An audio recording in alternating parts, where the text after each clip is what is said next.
ನಿನ್ನ ಹೊಟ್ಟೆಯಲ್ಲಿ ಬೆಳೀತಿರೋ ಮಗುಗೆ ನಾನು ತಂದೆ ಅನ್ನಿಸ್ಕೊಳಕ್ ಸಿದ್ಧ ಇಲ್ಲ. ನೀವು ಹಾಗೆ ಹೇಳಿದ್ರೆ ಹಾಗೆ, ಇದಕ್ಕೆ ಜನ್ಮ ಕೊಟ್ಟವ್ರು ನೀವು ತಾನೇ. ನಾನೇನ್ ನಿನ್ನ ಬಲಾತ್ಕಾರ ಮಾಡ್ಲಿಲ್ವಲ್ಲ, ಹಸು ಅಂತ ಬಂದೆ ಹೊಟ್ಟೆಗೆ ಹಾಕ್ದೆ ಅಷ್ಟೇ. ನೋಡು, ನಮ್ಮ ಕೆಲಸದಾಳ ಸಿಂಹ ಈ ಮಗುಗೆ ತಂದೆ ಅನ್ನಿಸ್ಕೊಳಕ್ಕೆ ಒಪ್ಕೊಂಡಿದ್ದಾನೆ. ನೀನು ಮದುವೆಗೆ ಒಪ್ಕೊಂಡ್ಬಿಟ್ರೆ ಎಲ್ಲದಕ್ಕೂ ಒಂದು ಪರಿಹಾರ ಸಿಕ್ಬಿಡುತ್ತೆ. ನಿಮ್ ಜನ್ಮದ ಬೆಂಕಿ ಹಾಕ, ಈ ಮಾತಾಡಕ್ ನಿಮ್ಗೆ ನಾಚಿಕೆ ಆಗಲ್ಲ? ನನ್ನ ಮದ್ವೆ ಆಗ್ತೀನಿ ಅಂತ ನಂಬಿಸಿ ಈಗ ಬೇರೆಯವನ್ನ ಮದ್ವೆ ಮಾಡ್ಕೊಂತಿದಿರಲ್ಲ, ಅದು ಈ ಜನ್ಮದಲ್ಲಿ ಸಾಧ್ಯ ಇಲ್ಲ. ನೋಡಿ, ನಾನ್ ನಿಮ್ಮ ಅಪ್ಪನ ಹತ್ರ ಬಂದು ನ್ಯಾಯ ಕೇಳ್ತೀನಿ. ಅವರು ಒಪ್ಲಿಲ್ಲ ಅಂದ್ರೆ ನಾನೇ ನಿಮ್ಮ ಮನೆಗೆ ಬಂದು ಠಿಕಾಣಿ ಹಾಕ್ತೀನಿ. ಓಹೋ, ಇಲ್ಲಿವರೆಗೂ ಬಂದ್ಬಿಟ್ಟು. ನಾನು ಬಡವಳಿರ್ಬಹುದು, ಆದ್ರೆ ಸೂಳೆ ಅಲ್ಲ. ನೋಡಿ, ಮರ್ಯಾದೆಯಾಗಿ ನನ್ನ ಮದ್ವೆ ಮಾಡ್ಕೊಂಡ್ರೆ ನಿಮ್ ಮರ್ಯಾದೆನೂ ಉಳಿಯುತ್ತೆ, ನಮ್ ಜೀವನನೂ ಚೆನ್ನಾಗಿರುತ್ತೆ. ಇಲ್ಲ ಅಂದ್ರೆ ನನ್ನ ಮನೆ ಕಂಗಳಿಗೆ ಕೆರಗೊಟ್ಕೊಂಡು ಬಿದ್ದಿರ್ತಿದ್ ನೀನು ನನ್ನ ಮರ್ಯಾದೆ ಕಳೀತೀಯ?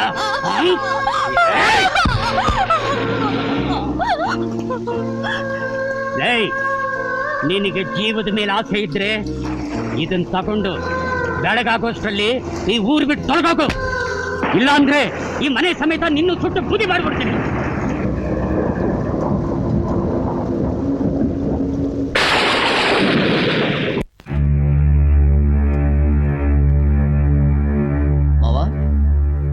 ಮಾವ,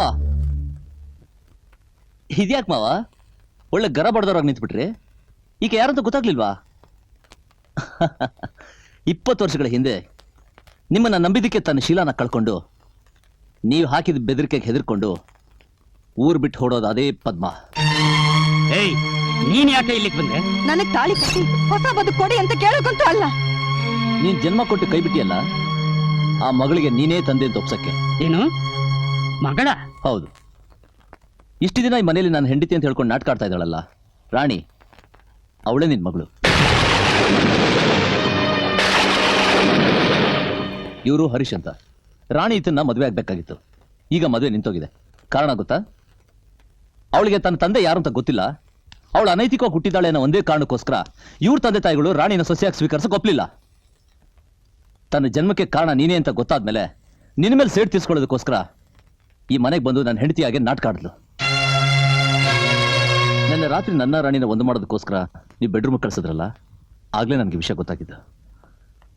ತಂದೆ ಮಗಳನ್ನ ಒಂದು ಮಾಡೋ ಜವಾಬ್ದಾರಿ ನಂದು ಅಂತ ಸಮಾಧಾನ ಮಾಡಿ ನಾನು ಇವ್ರನ್ನ ಕರ್ಕೊಂಬಂದೆ. ಮಾವ, ಈಗಲಾದ್ರೂ ನೀವು ಮಾಡಿರೋ ತಪ್ಪನ್ನ ತಿಳ್ಕೊಂಡು ನಿಮ್ಮ ಹೆಂಡತಿ ಮಗಳು ಅಂತ ಒಪ್ಕೊಳ್ಳಿ. ರಾಣಿನ ಇವ್ರಿಗೆ ಕೊಟ್ಟು ಕನ್ಯಾದಾನ ಮಾಡಿ. ಹೌದು ಮಾವ, ಒಪ್ಕೊಳ್ಳಿ. ಈಗ ಒಪ್ಕೊಂಡ್ರೆ ಏನ್ರಿ ಪ್ರಯೋಜನ? ಬೇಡ ಬೇಡ ಅಂದ್ರು ನಮ್ಮ ಅಕ್ಕಂಗೆ ಇವ್ರು ವಿಷ ಕುಡ್ಸಿದ್ರು. ವಿಷನ?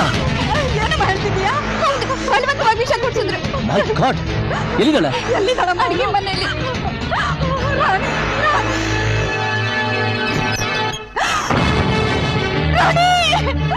ರಾಣಿ,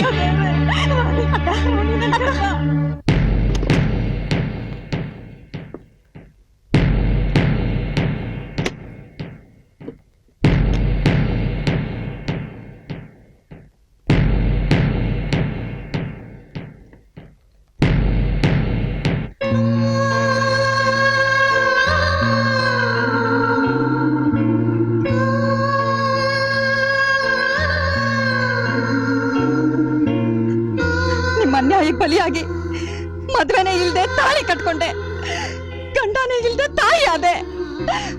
ನನ್ನ ಮಗಳಿಗೋಸ್ಕರ 20 ವರ್ಷದ ನನ್ನ ಜೀವನನೇ ತ್ಯಾಗ ಮಾಡಿದೆ. ಆದ್ರೆ ನೀವು ನನ್ನ ಮಗಳನ್ನ ಒಂದೇ ಕ್ಷಣದಲ್ಲಿ ಕೊಂದ್ಬಿಟ್ರಿ. ರಕ್ತ ಸಂಬಂಧನೇ ಎಲ್ಲದಕ್ಕಿಂತ ದೊಡ್ಡದು ಅಂತಾರೆ. ಆದ್ರೆ ಆ ಸಂಬಂಧನೂ ನಿಮ್ ರಾಕ್ಷಸತ್ವಕ್ಕೆ ಅಡ್ಡಿ ಬರ್ಲಿಲ್ವಾ? ಅಡ್ಡ ಬರಕ್ಕೆ ಮನುಷ್ಯತ್ವ ಅನ್ನೋದು ಇದ್ರಲ್ವೇನವ? ಇದು ಕಾಡು ಮೃಗ. ಮಾತಿದ್ದ ನನ್ನ ಕಚ್ಚರ್ಕ ಹಾದ್ರಗಳ ಮನೆ ಹಾಳ ಅಂತ ಊರ್ ತುಂಬಾ ಕೂಗ್ತಿದ್ದ. ಏನೋ ನಮ್ ಬಾವ ಹರಿಶ್ಚಂದ್ರ ತುಡು ಅಂತ ನಾನು ತಿಳ್ಕೊಂಡಿದ್ದೆ. ಒಂದ್ ಇರುವೆ ತುಳಿಬೇಕಾದ್ರೂ ಅಯ್ಯೋ ಪಾಪ ಅನ್ಸುತ್ತೆ ಕಣವ ನಮ್ಗೆ. ಆದ್ರೆ ಕರುಳಿನ ಬಳ್ಳಿಗೆ ವಿಷ ಹಾಕಿದೆಯಲ್ಲ ನೀನು, ನಿನಗೆ ಮನ್ಸಾದ್ರೆ ಹೇಗ್ ಬಂತು? ನೀವು ಇಂಥ ನಾಟಕ ಆಡ್ಬಾರ್ದಾಗಿತ್ತು ಕಡೆಯ. ನನ್ನ ಹತ್ರಕ್ಕೆ ಬಂದು ಹಿಂಗೆಲ್ಲ ಹಂಗೆ ಅಂತ ಒಂದ್ ಮಾತು ಹೇಳಿದಿದ್ರೆ ಅವನ ಎದೆ ಗೊತ್ತು ನಾನು ಒಪ್ಪಿಸ್ತಿದ್ದೆ. ಅದನ್ನ ಹೇಳ್ಬೇಕು ಅಂತಾನೆ ಊರಿಗೆ ಬಂದ್ವಿ ಅಂಕಲ್. ಆದ್ರೆ ಅಲ್ಲಿ ಇವರಿಬ್ಬರು ಮದುವೆ ನಡೀತಾ ಇತ್ತು. ಅದನ್ನ ನೋಡಿ ರಾಣಿ ತುಂಬಾ ಬೇಜಾರು ಮಾಡ್ಕೊಂಡು ನಮ್ಮಮ್ಮಂಗೆ ಇವರಿಂದ ಬಹಳ ಅನ್ಯಾಯ ಆಗಿದೆ ಅಂತ ಅದಕ್ಕೋಸ್ಕರ ಸೇಡ್ ತೀರ್ಸ್ಕೋಬೇಕು ಅಂತ ಹಠ ಮಾಡಿದ್ಲು. ಅದಕ್ಕೆ ಅವತ್ತು ಇವ್ರ ಫಸ್ಟ್ ನೈಟ್ ಬೆಡ್ರೂಮ್ಗೆ ಹಾವು ಬಿಟ್ಟು 1 ತಿಂಗಳು ಸೇರಿದ್ರ ಹಾಗೆ ಮಾಡಿದ್ಲು. ಇವರಿಬ್ಬರು ಮದುವೆ ಫೋಟೋ ಕಲೆಕ್ಟ್ ಮಾಡಿ ಎಲ್ಲೆಲ್ಲಿ ಸುಬ್ಲಕ್ಷ್ಮಿ ಮುಖ ಬರುತ್ತೋ ಅಲ್ಲಲ್ಲಿ ರಾಣಿ ಫೋಟೋ ಅಣಿಸಿ ಫೋಟೋ ಟ್ರಿಕ್ ಮಾಡಿದ್ವಿ. ಆ ಫೋಟೋ ಇಟ್ಕೊಂಡೆ ರಾಣಿ ಮನೆಗೆ ಬಂದಿದ್ದು. ಸುಬ್ಲಕ್ಷ್ಮಿ ಕಷ್ಟ ಕೊಟ್ರೆ ಅವ್ರ ತಂದೆ ಮನೆಗೆ ಬಂದೇ ಬರ್ತಾರೆ.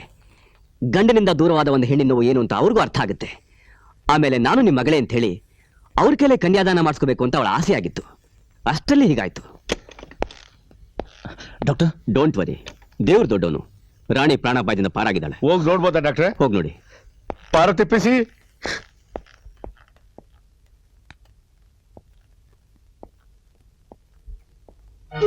ರಾಣಿ ರಾಣಿ ಅಮ್ಮ, ರಾಣಿ ನನ್ ಕಂದ, ಈ ತಾಯಿನ ತಬ್ಲಿ ಮಾಡಿ ಹೊರಟೋಗ್ತಿದ್ಯಲ್ಲಮ್ಮ. ಸಾಕು ಮಗಳೇ ಸಾಕು, ಇಂಥವ್ರ ಸಹವಾಸನೆ ಬೇಡ. ಇಂಥವ್ರ ಮನಸ್ಸು ಮಾತ್ರ ಅಲ್ಲ, ದೃಷ್ಟಿನೂ ವಿಷ. ಇವ್ರು ಯಾರ ಕಣ್ಗೂ ಬೀಳ್ ಹಾಗೆ ಎಲ್ಲಾದ್ರೂ ದೂರ ಹೊರಟೋಗೋಣ. ನಡಿಯಮ್ಮ, ಎಲ್ಲಾದ್ರೂ ದೂರ ಹೊರಟೋಗೋಣ. ಬಾ ಅಮ್ಮ. ಪದ್ಮ, ಹೋಗು ಪದ್ಮ. ಆದ್ರೆ ಹೋಗೋ ಮೊದ್ಲು ಈ ಪಾಪಿನ ಕೊಂದ್ಬಿಟ್ಟು ಹೋಗು. ಏನು ಅಂದ್ರೆ ಏನಿದೆಲ್ಲ? ಬಿಡಿ ಬಿಡಿ ನನ್ ಕಾಲ್ನ. ನಾನು ಮಾಡಿರೋ ಪಾಪಕ್ಕೆ ಪ್ರಾಯಶ್ಚಿತ್ತ ಆಗ್ಲೇಬೇಕು. ನನ್ನಿಂದ ನಿನಗಾಗಿರೋ ಅನ್ಯಾಯಕ್ಕೆ ನ್ಯಾಯ ಸಿಗ್ಲೇಬೇಕು. ಬೇಡ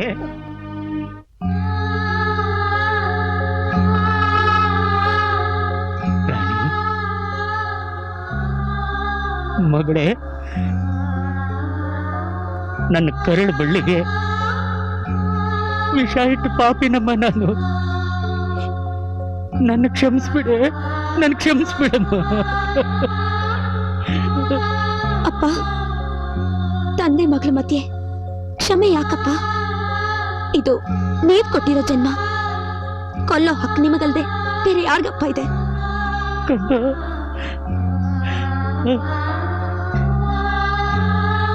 ರಾಣಿ, ನೀನು ಪ್ರೀತಿಸಿ ಮದುವೆ ಆಗ್ಬೇಕು ಅಂತಿರೋ ಈ ಹುಡುಗಿನ ಕಾಲ್ ತೊಳೆದು ಊರಿಗೆಲ್ಲ ಚಪ್ರ ಹಾಕ್ಸಿ ಕನ್ಯಾದಾನ ಮಾಡ್ಕೊಡ್ತೀನಮ್ಮ. ಇಲ್ಲ, ಅದು ಸಾಧ್ಯ ಇಲ್ಲ ರಾಮಣ್ಣವ್ರೆ. ರಾಣಿ ನಾನು ಮದುವೆ ಆಗಲ್ಲ.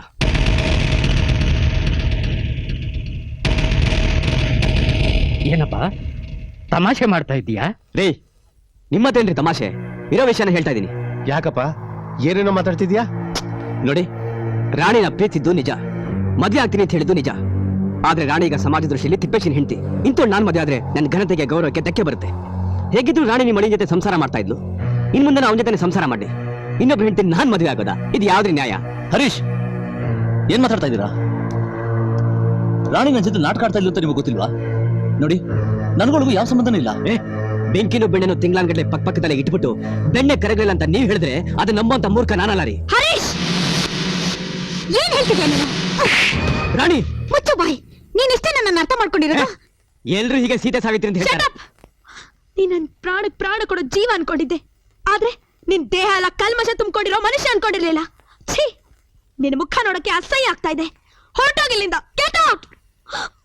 ಏಯ್, ಅಪರಂಜಿ ಅಂತ ರಾಣಿ ಬಗ್ಗೆ ಈ ರೀತಿ ಅನುಮಾನ ಪಟ್ಟಿರೋನು ಇಲ್ಲಿವರೆಗೂ ಯಾಕೋ ಬಂದೆ? ಎದ್ರಿ ಕೈ.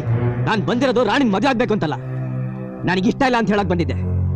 ಹರೀಶ್, ಹರೀಶ್ ನೋಡಿ, ನನ್ನ ಮಾತು ಕೇಳಿ. ಅವನೇನೋ ಕೋಪದಲ್ಲಿ ಅಂದ್ಬಿಟ್ಟ ಅಂತ ನೀವು ಬೇಜಾರು ಮಾಡ್ಕೋಬೇಡಿ. ನನ್ನ ಮಗಳನ್ನ ಮದುವೆ ಮಾಡ್ಕೊಂಡು ಅವಳಿಗೆ ಬಾಳ್ ಕೊಡಿಪ್ಪ. ನನ್ನ ಮಾತು ಕೇಳಿಪ್ಪ. ಅಪ್ಪ, ಇಷ್ಟ ಇಲ್ದಿರೋರ್ ಕೈ ಹಿಡ್ಕೊಂಡು ಯಾಕೆ ಗೋಗರಿತಿದ್ಯಾ? ಹೋಗ್ಲಿ ಬಿಡಪ್ಪ. ಇಂಥ ನಂಬಿಕೆ ದ್ರೋಹಿನ ಮದುವೆ ಮಾಡ್ಕೊಂಡು ನಮ್ಮತ್ತೆ ಏನ್ ಸುಖ ಅನುಭವಿಸ್ತಾಳೆ. ಅದಕ್ಕೆ ನಾನೊಂದು ನಿರ್ಧಾರಕ್ಕೆ ಬಂದಿದ್ದೀನಿ.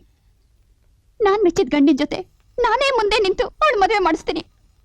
ಗಂಡ ಯಾರು ಗೊತ್ತಾ? ಯಾರಮ್ಮ? ನನ್ ಗಂಡನೇ. ಲಕ್ಷ್ಮಿ, ಏನ್ ಹೇಳ್ತಿದ್ಯಾ? ಇಲ್ಲ, ನಿನ್ ಸುಖನ್ ಕಿತ್ಕೊಳ್ಳೋಕೆ ನನ್ಗಿಷ್ಟ ಇಲ್ಲ. ನನ್ ಹಣೆ ಬರ ಇದ್ದಾಗುತ್ತೆ. ಲೆಸ್ಬಿ, ನಿನಗೆ ತಲೆಗೆಲ್ಲ ಕೆಟ್ಟಿದ್ದೇನೆ. ನನಗಿಬ್ರು ಹೇಳ್ತೀರಾ? ಈ ಸಮಾಜ ಏನನ್ನತ್ತೆ? ಏನು ಅನ್ನಲ್ಲ. ನೀವು ಸ್ವಲ್ಪ ಸುಮ್ಮನೆ ಇರ್ತೀರಾ? ಅಂದ್ರೆ ಬಾಯಿ ಮುಚ್ಕೊಂಡು ನಿಂತ್ಕೊಳ್ಳಿ ಅಂತ. ಏನಾಗ ಮಕ ನೋಡ್ತೀಯಾ? ಆ ಹುಡುಗಿ ಹೇಳೋದನ್ನ ಕೇಳು. ನಾವಿಬ್ರು ಒಂದೇ ತಾಯಿ ಮಕ್ಕಳಾಗ್ದಿದ್ರು ಒಂದೇ ತಂದೆಯಿಂದ ಅರಳಿರೋ ಹೂಗಳು. ಎಷ್ಟೋ ಜನ ಅಕ್ಕ ತಂಗಿರು ಒಬ್ಬನೇ ಮದ್ವೆ ಮಾಡ್ಕೊಂಡು ಸುಖವಾಗಿಲ್ವಾ? ನೋಡು, ಕಷ್ಟ ಸುಖನ ನಾವಿಬ್ರು ಹಂಚ್ಕೊಂಡು ಸಂತೋಷವಾಗಿ ಬಾಳೋಣ. ಹಾ? ನೋಡಿ, ನೀವಿಬ್ರು ಈ ಮದ್ವೆಗೆ ಒಪ್ಕೊಂಡ್ರೆ ಸರಿ, ಇಲ್ಲಾಂದ್ರೆ ನನ್ನ ಹೆಣ ನೋಡ್ಬೇಕಾಗತ್ತೆ. ಲಕ್ಷ್ಮಿ, ನೀನು ನಾನು ಒಪ್ಕೊಂಡ್ರೆ ಸಾಕ? ನಿನ್ ಗಂಡ ಒಪ್ಕೋಬೇಕಲ್ಲ? ಅಯ್ಯೋ, ನನಗ್ ಬೇಡಪ್ಪ. ಒಪ್ಕೊತಿದ್ರೆ ಎದೆಗೊತ್ತು ನಾನು ಒಪ್ಪಿಸ್ತೀನಿ ಸುಮ್ಕಿರವ. ಏಯ್, ಲಿಂಗಣ್ಣನ ಮಗ 2 ಮದುವೆ ಮಾಡ್ಕೊಂಡವ್ನೆ ಅಂದ್ರೆ ಊರಾಗ ನನ್ ಕಿಮ್ಮತ್ ಹೆಚ್ಚಾಯ್ತು ಅನ್ಕಳ್ಳ. ಮರ್ಯಾದಿಂದ ಒಪ್ಕೋ. ಮಾ ಒಪ್ಕೊಳ್ರಿ. ಒಪ್ಕೊಳ್ಳಿಲ್ಲ ಬೇಡ, ಬೇಡ, ಬೇಡ. ಆಯ್ತು, ಒಪ್ಕೋತೀನಿ. ಆದ್ರೆ ಒಂದ್ ಕಂಡೀಷನ್. ಏನದು? ನನ್ ಮದುವೆ ಜೊತೆಲಿ ಹಾ. ನಿನ್ ಮದುವೆ ಆಗ್ಬೇಕು. ಏ! ಬೇಡ, ಇದೇ ನೋಡಿ ಗುರಾಯಿಸ್ಬೇಡ ಅನ್ನೋದು. ಯಾಕೆ ಅಂತ ಕೇಳು. ಯಾಕೆ? ಯಾಕೆಂದ್ರೆ ಮಾವನ್ಗೆ 2 ಹೆಂಡ್ತೀರು, ಹಾ. ಈಗ ನನಗೂ 2 ಹೆಂಡ್ತೀರ್ ಆಗ್ತಾ ಇದಾರೆ. ಹಾ. ನಿನಗೆ ನಮ್ಮ ಅಮ್ಮ ಒಬ್ಳೆ ಹೆಂಡ್ತಿ, ಹಾ. ನೀನು ಇನ್ನೊಂದ್ ಮದ್ವೆ ಆಗ್ಬಿಟ್ರೆ ಹಾ. ಅಲ್ಲಿ ಎಲ್ರಿಗೂ 2 ಹೆಂಡ್ತೀರು. ಅಯ್ಯೋ, ಯಾವ ಅಲ್ಕ ನನ್ ಮಗನು ಇಂತ ಒಳ್ಳೆ ಐಡಿಯಾ ಹೇಳ್ಕೊಂಡಿಲ್ವಲ್ಲ. ಬಾರ ಇಲ್ಲಿ. ಮಾವ